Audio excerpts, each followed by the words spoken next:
Hello friends, আশা করছি সবাই ভালো আছেন এবং সুস্থ আছেন।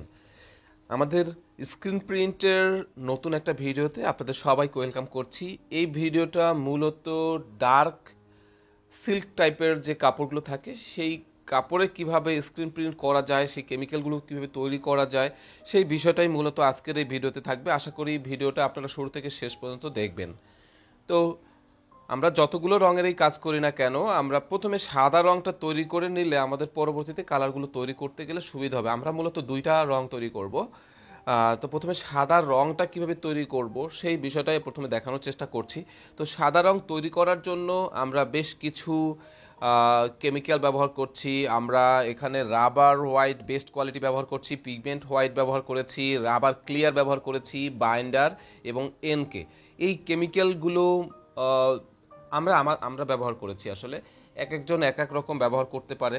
তো আমার কাছে যেটা বেস্ট মনে হয়েছে আমরা সেইটা হিসাব করে মূলত কাজটা করছি।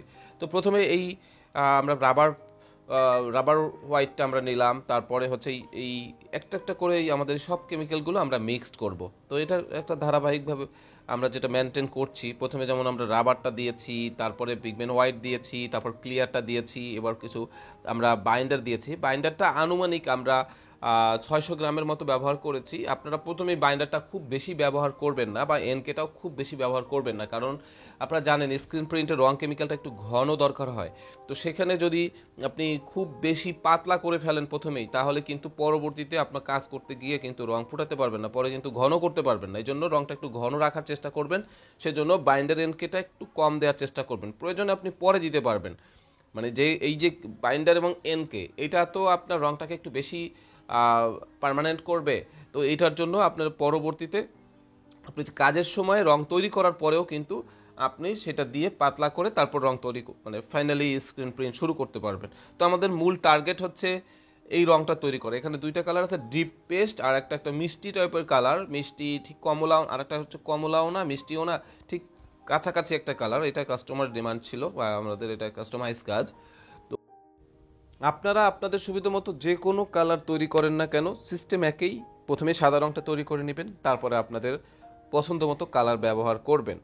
তো আমরা কয়েকটা কালার দিয়ে কালারটা আনার চেষ্টা করছি, যেমন নীল দিয়েছি, একটু লেমন হলুদ দিয়েছি, হ্যাঁ কমলা দিয়েছি। আপনারা আপনাদের মতো কালার তৈরি করবেন। তবে যেটা খেয়াল করবেন যে রঙের পরিমাণ যেন কোনোভাবেই 20%-এর উপরে না যায়। আর রংটা তৈরি হয়ে গেলে আপনি অক্সেল এবং নাইলন ফিক্সার দুইটা ব্যবহার করবেন। যেহেতু সিল্ক কাপড়, সেক্ষেত্রে এই দুইটা, এবং হোয়াইট পেস্টের কালার বা ডার্ক কালারের জন্য আপনি কাজটা করছেন, পিগমেন্ট হোয়াইট, রাবার পেস্ট, এই জিনিসগুলো দেওয়া হচ্ছে। তো সেক্ষেত্রে অবশ্যই নাইলন ফিক্সার অথবা 104 এবং অক্সেল, এই দুইটা কেমিক্যাল ব্যবহার করবেন। তো 104 হলে আপনি 2% থেকে 3% ব্যবহার করবেন সর্বোচ্চ। আর যদি অক্সেল হয়, নাইলন ফিক্সার হয়, তাহলে আপনি সর্বোচ্চ 5% এবং অক্সেলও সর্বোচ্চ 5% ব্যবহার করবেন। এর বেশি ব্যবহার করা ঠিক হবে না। আমরা একটা কালার তৈরি করে এখন আমাদের আর একটা কালার, যেটা মিষ্টির মতো কালারটা, সেই কালারটাও আমরা তৈরি করে নিয়েছি। আমাদের রং তৈরি করা শেষ। এবার টেবিলে, আমাদের যে টেবিলে কাজ করছি, টেবিলে গামটা একটু কমে গিয়েছিল, তাই আমরা গাম দিয়ে, যেটাকে মডি গাম বলে, আমাদের সেই মডি গামটা দিয়ে একটু পাতলা করে এটা দিয়ে নিয়েছি, এবং এরপরে ফ্যান দিয়ে শুকিয়ে নেওয়া হয়েছে। এবার আমাদের ফ্রেম সেট আপ করার বিষয়, যে কতটুকু দূরে দূরে আমরা, যেহেতু আমরা শাড়ির আঁচল করব, এই শাড়ির আঁচল করার পরে এরপর শাড়ির পার করব। তো প্রথমে আমাদের আঁচলটা করার জন্য আমরা ফ্রেমগুলোকে মেজারমেন্ট করে নিচ্ছি, রিপিটগুলো বেঁধে নেওয়া হচ্ছে। কতটুকু দূরে দূরে বসালে শাড়িগুলো বসানো যাবে, আমাদের একসাথে অনেকগুলো শাড়ি, তো সেভাবে আমরা শাড়ির রিপিট বেঁধে নেওয়া হচ্ছে। তো রিপিট বেঁধে নেওয়ার পরে, যেহেতু এগুলো বড় বড় ফ্রেম, এখানে অবশ্যই রিপিট বেঁধে নিতে হবে, এখানে হাত দিয়ে করা যাবে না। এবং আমরা কিন্তু অলরেডি শাড়িগুলো টানানো হয়ে গিয়েছে, দেখেন। এরপরে আমরা এবার কাজ শুরু করছি। তো এত বড় ফ্রেম কাজ করার জন্য অবশ্যই দুইজন দরকার, এবং বড় স্কার্ভার দরকার, যাতে আসলে দুই দিকে ফিনিশিং যেন একরকম আসে, এবং অবশ্যই দুজনে মোটামুটি ভালো এক্সপার্ট হলে ভালো হয়। তো আমরা জাস্ট একটু সিস্টেমটা দেখাচ্ছি। এটা আপনারা যারা এই বিষয়ে এক্সপার্ট আছেন, আপনারা জানেন। এবং আর যারা যারা আসলে ফ্রি হ্যান্ড ছোট ছোট ফ্রেমে কাজ করতে চান, আপনাদের জন্য কোনো ব্যাপার না, আপনারা ব্লক টেবিলের উপরেও এই কাজটা করতে পারবেন। জাস্ট কেমিক্যালটা যদি সুন্দর হয়, তাহলে আপনার প্রিন্টের কোয়ালিটি পুরো সুন্দর আসবে। দেখেন আমাদের কোয়ালিটিটা কত চমৎকার এসছে, এবং পুরোটা আপনি হাত দিয়ে ধরলে বুঝতে পারতেন যে আসলে এটা কতটা রাবার রাবার ফিল হচ্ছে, কারণ এটা যেহেতু সিল্ক কাপড়, এখানে অনেক শক্ত শক্ত ব্যাপারটা কিন্তু খুব খারাপ লাগবে। তো এই জন্যই আমরা পিগমেন্ট হোয়াইট ব্যবহার করেছি এবং রাবার হোয়াইট বেস্ট কোয়ালিটি আমরা ব্যবহার করেছি।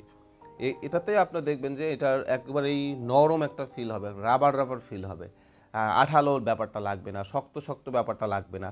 তো এটার জন্য কোয়ালিটি মেনটেন করতে হলে আপনাকে অবশ্যই, যেমন প্রিন্ট যখন হবে তখন কিছু বিষয় মাথা রাখতে হবে, যেমন হেয়ার ড্রায়ার দিতে হবে। হেয়ার ড্রায়ার না দিয়ে আপনি যদি কাজ করেন তাহলে রংটা ফেড হয়ে যাবে, কিছু কিছু রং উঠে আসবে। তো আপনাদের যদি কোনো বিষয়ে প্রশ্ন থাকে অবশ্যই ভিডিওর কমেন্টে জানাতে পারেন। আর যারা এক্সপার্ট আছেন এই বিষয়ে আপনারা অবশ্যই বলবেন। আমাদের যদি এই রং কেমিক্যাল মিক্সিং এর ব্যাপারে কোনো ভুল থাকে অবশ্যই আমাদের কমেন্টে ভিডিওটা দেখার জন্য শেয়ার করবেন। সবাইকে অসংখ্য ধন্যবাদ, ভালো থাকবেন সবাই।